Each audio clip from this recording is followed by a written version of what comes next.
My wife cheating on our 10-year anniversary. My wife, 35 female, and I were married 5 years ago yesterday. She has been working on a large project for many months. She has been working additional hours, staying late and coming in early for the past 4 weeks or so in order to meet the deadline. This is a career-changing opportunity for her. I'm in the construction industry. Because of the weather, we've been working long hours attempting to make up for lost time. So I work 12 hours on beautiful days, occasionally a bit longer. I don't go in if it's pouring when I wake up. When it begins, we are sometimes sent home because it is too unsafe. I normally spend an hour or two at the gym. We began at 6 a.m. on Thursday, and it began to rain heavily by mid-morning. We're leaving. As usual, I head to the gym. I cut my exercise short and hurry downtown to meet my wife Megan, to offer her flowers and, if possible, to make preparations for dinner that night. We haven't seen each other much this week. I went to bed at 9 p.m. since she wasn't home. She had phoned earlier to say she was working late.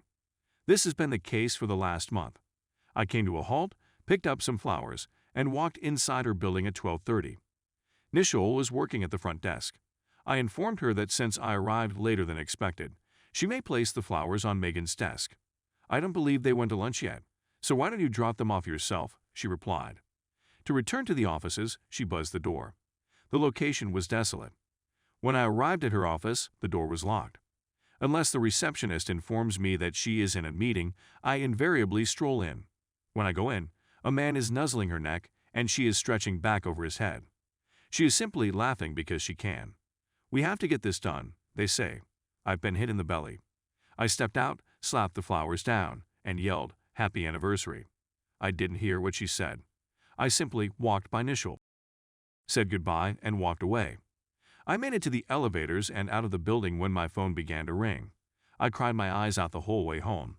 I went into the garage, retrieved my camping stuff from the rafters, and drove away. I traveled for almost 2 hours to a state park. I didn't know what to do. I had no choice but to flee. I walked a 3-hour trek on a path we'd been on before.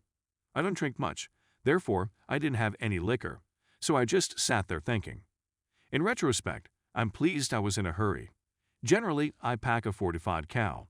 We have black bears with me while I'm camping, which normally drive them away, but get hostile if there are hungry or young around. I may have eaten the barrel that night if I hadn't been feeling so bad. Megan was blowing up my phone, so I switched it off. I exited the park to get reception and got on the phone to check whether my dear buddy had phoned. I returned his call. He said that Megan phoned him to check on me and ensure that I didn't do something dumb. We chatted for a while, and I told him I needed to think about it, and we up on Friday. So, as I'm thinking about it, I looked through our marriage from beginning to end to see what I missed. We come from diametrically opposed backgrounds. My grandfather and my mother reared me. He taught me how to live my life. He had a comment for everything. He warned me that marriage would be the most difficult job I had ever had, and that you would have to work on it every day. I miss him so much. We didn't have much, and we overheard Mom and Grandpa arguing over expenses. They worked hard, and my brother and I did not miss anything we were aware of. Megan was born into wealth, not extravagant, yet quite comfy. I went to a fantastic college, I usually wear nice clothing, I have a new automobile, and so on. And she is really stunning, a 10 out of 10. She coughed. I make a joke about the silver spoon becoming trapped in her throat. We met, hit it off, and began dating. Day. Couldn't believe such a lady would ever be with me. We had been dating for quite some time before she informed me about her parents and way of life. We were dubbed the model pair by our friends because they believed we were so attractive that we had to be models. Families were not as understanding, fearful that economic inequalities might come into play. Her father and I began to get along, but it took some persuasion to persuade her mother. We intend to marry when she graduates and obtains her first job. We agreed that we would expose one another to our respective lifestyles. I took her whitewater rafting, she brought me to the symphony, we ziplined, we went to an art opening, and so on. We decided that we needed to get a sense of one another's interests. She was ecstatic with the additional active activities we undertook. I like symphonies and the like. I currently possess 2 tuxedos. I glanced back and noticed no red flags. Her first 2 jobs she resigned because the males were trying to get into her trousers. She was paraded in front for picture opportunities. When other newcomers were not invited to conferences, I was. A colleague attempted to get her intoxicated at a conference meal, then tried to push himself into her room that night. She resigned, then quit again at the next job.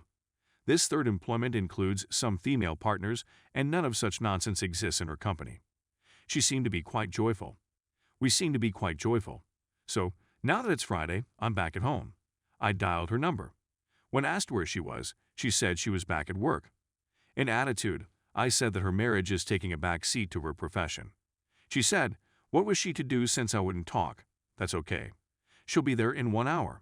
So I sit and wait. I want to salvage our relationship. If I'm not contributing enough, I'd want to make up for it. Of course, I'd want to know why, but I'm not going to take a "I'm not sure" response. How do I put this? What else should I inquire about? I know I'll get upset and forget things, so we'll go over everything again and again over the next 3 days. What she did was bad, but please, no derogatory remarks. She is still my wife. Thank you ahead of time. Story 2.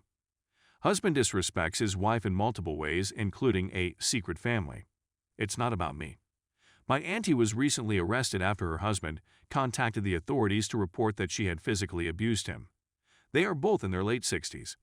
Auntie had to spend the night in prison. Her spouse told us that the injuries he showed the cops were from his construction work. They were arguing, and he was afraid for his life since Auntie was growing enraged. Auntie is a pretty quiet lady, so seeing her raise her voice is unsettling. The disagreement stemmed from something she learned while they were on vacation.